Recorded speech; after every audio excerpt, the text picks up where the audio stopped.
बाहर हमने जाते हुए नहीं देखा, शौचालय दिया हुआ, इसलिए तो हमारे अनुसार तो मोदी जी का कोई विकल्प नहीं है, वही आएंगे और बड़ा जोरदार तरीके से आएंगे।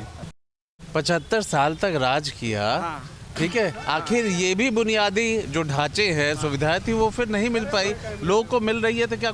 मैं आपको बता रहा हूँ, 75 साल कांग्रेस ने राज किया।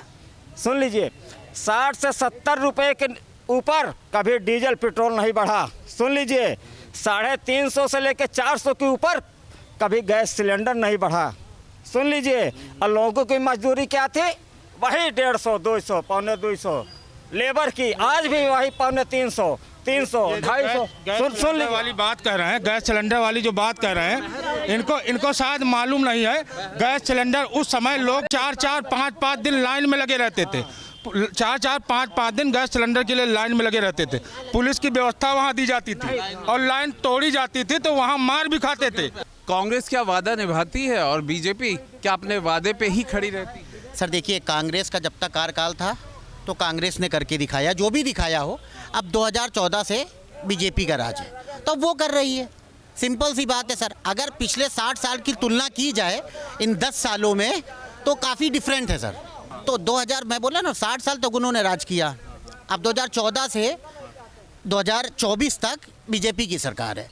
तो आप पिछले 60 साल का कार्य जो 10 साल में कर देता है तो हम उसको प्रधानमंत्री अपने देश का बनाएंगे, जो कि 60 साल में कुछ ना करता उसको बनाया जाए। मतलब 2014 से तस्वीर ही बदल गई, बिल्कुल है ना? और सर एक तस्वीर जो बहुत ही अच्छी आई है हमारे लिए, देखिए राम मोदी की मंदिर का। गारंटी, ठीक है, एक चीज कांग्रेस वादा निभाती है, दूसरी चीज, और तीसरा कि आखिर किस बात का हम कहें कि सत्ता और विपक्ष में अंतर क्या है? सवाल नंबर आपका एक है कि बीजेपी और कांग्रेस के अंतर में, माननीय अटल बिहारी वाजपेयी भी यहाँ प्रधानमंत्री थे, तब भी तो लाइन लग के गैस मिलती थी, तब भी भाजपा की सत्ता थी।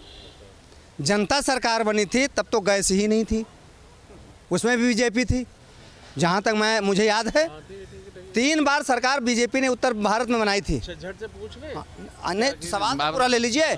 450 की गैस देने की गारंटी मोदी जी ने अभी राजस्थान के चुनाव में दिया था। क्या वो वादा पूरा हो गया? वहाँ के लोगों को चुनाव में के बाद जो है गैस मिलने लगी 550 रुपए की। नहीं, मैं इनकी बात का जवाब नहीं दूंगा, इनकी बात का जवाब दूंगा। इन्होंने कहा कि 60 साल में वो काम नहीं हुआ जो मोदी जी ने 10 साल में कह दिया। मैं इनकी बात से बिल्कुल सहमत हूँ।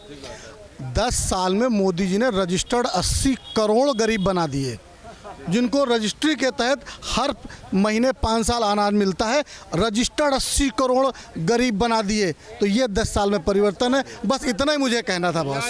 ये देश जो है किसी प्रधान देश से समझे, अच्छा ठीक है। लोग सड़ाते थे, हम बांट रहे हैं। देखिए, मैं एक चीज़ बताता हूँ कि जब किसी के पास कर्तव्य नहीं होता तो आरोपों का प्रवचन उसके सर पे चढ़ के बोलता है। और रही बात 80 करोड़ लोगों को गरीब बना दिया, तो ये पुराने हालात जो थे, जो इस हालात को चलाने के काबिल रखा, तो किसी ज़रूरत को देखते हुए भाई वो प्रधानमंत्री सर्वोच्च शीर्ष पद पे हैं और वो प्रथम व्यक्ति से लेके आखिरी व्यक्ति के बारे में सोचने का हक रखते हैं।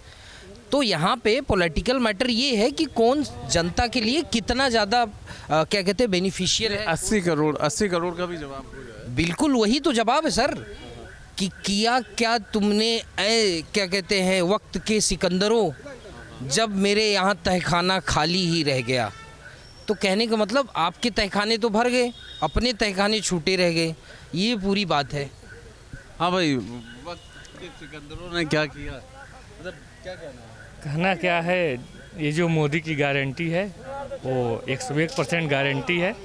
उस गारंटी में उज्ज्वला योजना के तहत फ्री सिलेंडर दिया, पक्के मकान, मतलब जो कहा वो किया। मोदी जी ने जो कहा वो किया। थोड़ा और इधर घूम आते हैं भाई, उन्होंने क्या कहा कि क्या किया वक्त के सिकंदरों ने जब तहखाना खाली निकला? सही है। सुना ना आपने? हाँ, हमने सुन लिया, उनकी बात को मैंने सुन लिया। क्या किया वक्त के सिकंदरों ने जब तहखाना खाली ही निकल गया? तो तुम 10 साल से आके क्या किए जो तहखाने को भर दिए? क्या कहना चाहिए? अब सब अपने अपने विचार तो कह रहे हैं। इन लोगों से ये पूछो कि बार बार गठबंधन क्यों नहीं, एक मिनट, बार बार गठबंधन क्यों कर रहे हैं, अपने पैरों क्यों नहीं खड़े हो रहे? आज अगर जो भी बरस रहे फूल भारतीय जनता पार्टी में, वो अगर कोई की देन है तो अटल बिहारी